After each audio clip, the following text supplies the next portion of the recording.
Hello दोस्तों, स्वागत है आपका आपके इस यूट्यूब चैनल स्टेट लेवल पर।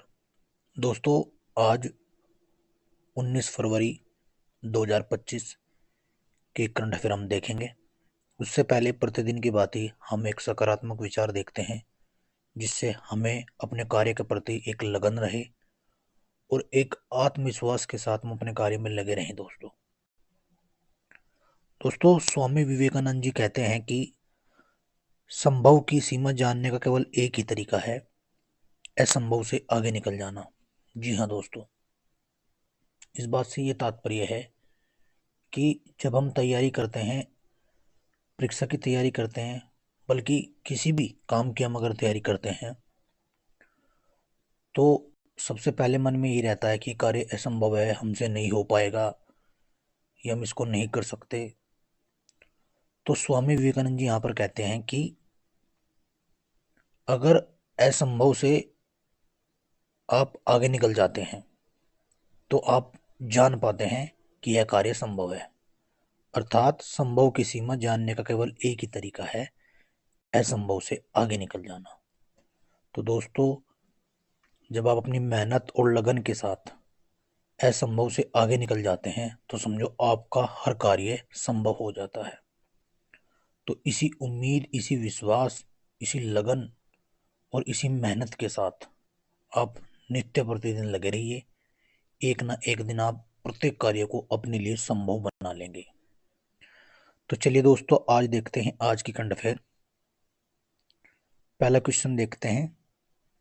ज्ञानेश कुमार भारत के नए मुख्य चुनाव आयुक्त। जी हाँ, हाल ही में 17 फरवरी 2025 को इनको नियुक्त किया गया है। 26 जनवरी 2029 तक का इनका कार्यकाल रहेगा। आपको पता होना चाहिए, निर्वाचन का अगर बात हम करें तो संविधान के भाग 15 में है और आर्टिकल 324 में निर्वाचन या चुनाव आयुक्त का जिक्र मिलता है। 3 सदस्य समिति नियुक्त करती है प्रधानमंत्री जी की अगुवाई में इसका चयन। तो आपको याद रख लेना है, ज्ञानेश कुमार हाल ही में भारत के नए मुख्य चुनाव आयुक्त बने हैं। चलिए क्वेश्चन नंबर 2 देखते हैं। इंडोनेशिया ने चीन को हराकर पहला मिश्रित टीम खिताब जीता। इंडोनेशिया ने ऐतिहासिक जीत हासिल करते हुए चीन के किंगदाओ में कांसन स्पोर्ट्स सेंटर में गत विजेता चीन को 3-1 से हराकर,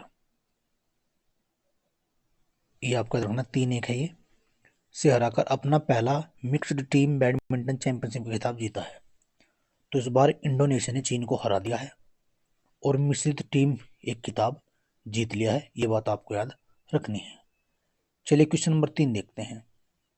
दोस्तों, हाल ही में स्पोर्ट्स स्टार एसेज पुरस्कार 2025 की घोषणा हुई है।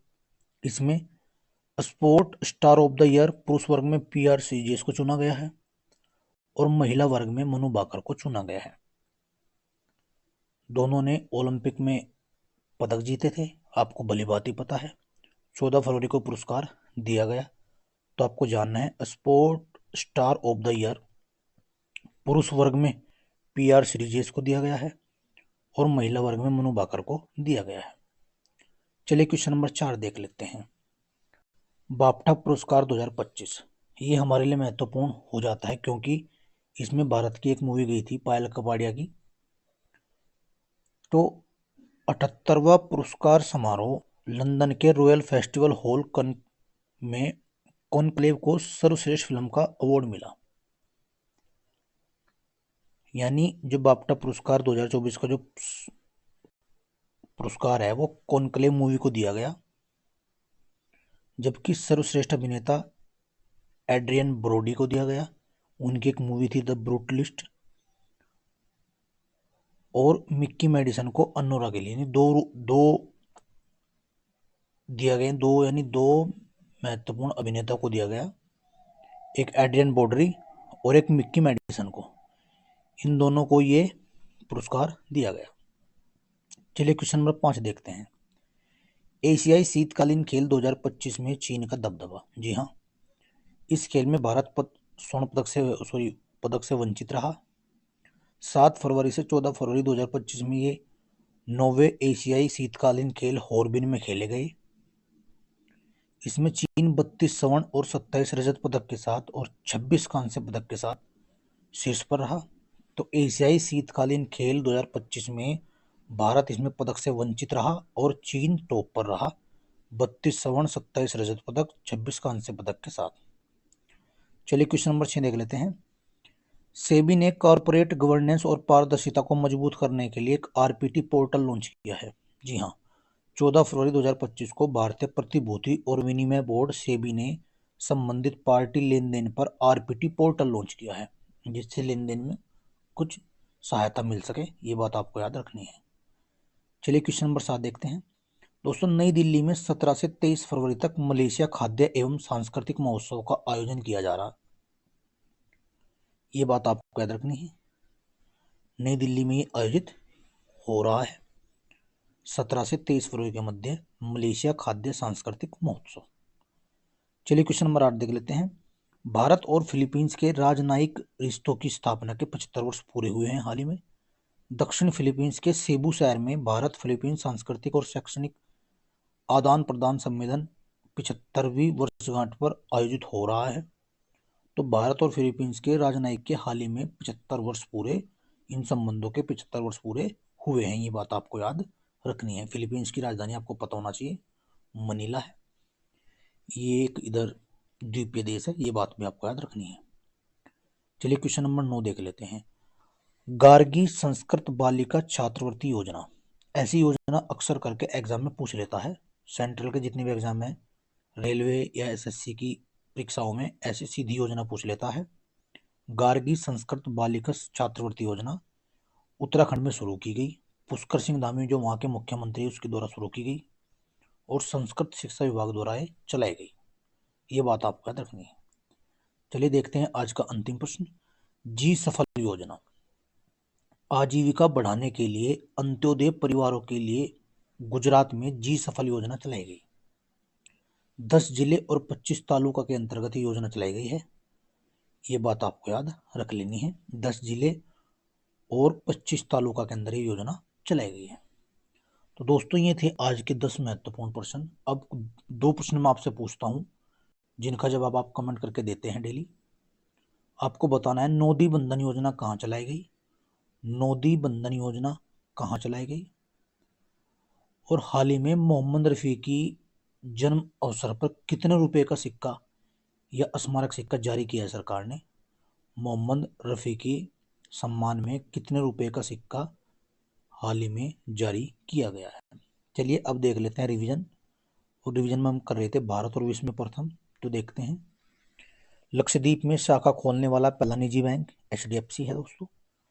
4 दिन वर्क वीक वाला एशिया का पहला देश, मैंने पहले भी बताया था, सिंगापुर है। मेनिंजाइटिस का टीका पेश करने वाला दुनिया का पहला देश नाइजीरिया बना है। अंतरिक्ष की यात्रा करने वाले पहले भारतीय पर्यटक गोपी थोटाकुरा। देश की पहली अंडर वाटर मेट्रो की शुरुआत कोलकाता में हुई है। BSF की पहली महिला स्नाइपर सुमन कुमारी बनी है। गर्भपात को संवैधानिक अधिकार दर्जा देने वाला पहला देश फ्रांस। भारत की पहली ड्राइवरलेस मेट्रो ट्रेन की शुरुआत बेंगलुरु में हुई है। दुनिया की पहली 3D प्रिंटेड मस्जिद का अनावरण सऊदी अरब में किया गया। भारत का पहला आयुर्वेदिक कैफे ये नई दिल्ली में। भारत के पहले स्किल इंडिया सेंटर का उद्घाटन संबलपुर ओडिशा में किया गया। सेमीकंडक्टर नीति को लागू करने वाला पहला राज्य गुजरात बना है। ट्रैफिक ऑडिट कराने वाला राज्य बिहार। समान नागरिक संहिता लागू करने वाला राज्य उत्तराखंड। स्पेस में सर्वाधिक समय बिताने का रिकॉर्ड ओलेग कोनेनिको को, मतलब उन्होंने किया है, लगभग 1000 दिन ये अंतरिक्ष में रहे। भारत का UPI स्वीकारने वाला पहला यूरोपीय देश फ्रांस बना है। भारतीय सेना की पहली महिला सूबेदार प्रीति रजक बनी है।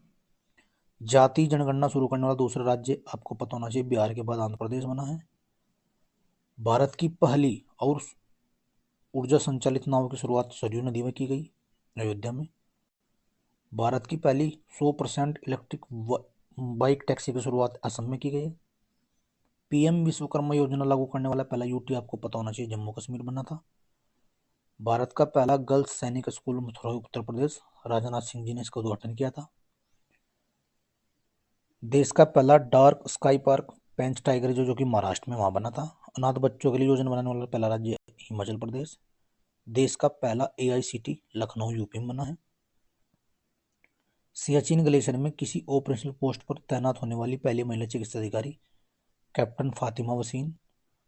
मंगल ग्रह पर रोवर संचालित करने वाली पहली भारतीय महिला डॉक्टर अक्षता कृष्णमूर्ति। सियाचिन में तैनात होने वाली पहली महिला चिकित्सा अधिकारी गीतिका कौल बनी है। समलैंगिक विवाह का पंजीकरण कराने वाला दक्षिण एशियाई देश नेपाल। स्वदेशी लड़ाकू विमान तेजस उड़ाने वाले पहले प्रधानमंत्री आपने पता है नरेंद्र मोदी हैं। स्टेप पेपर की कलर कोडिंग करने वाला पहला राज्य पंजाब। विश्व का सबसे बड़ा उकल साइट सौर ऊर्जा संयंत्र आबू धाबी बना है। और दुनिया की पहली 3D प्रिंटेड मंदिर तेलंगाना, ये पहला मंदिर है 3D प्रिंटेड। समान नागरिक संहिता UCC अपनाने वाला पहला राज्य उत्तराखंड, हालांकि गुजरात ने भी तैयारी कर दी है। और सभी आवारा कुत्तों की नसबंदी करने वाला पहला देश बना है भूटान।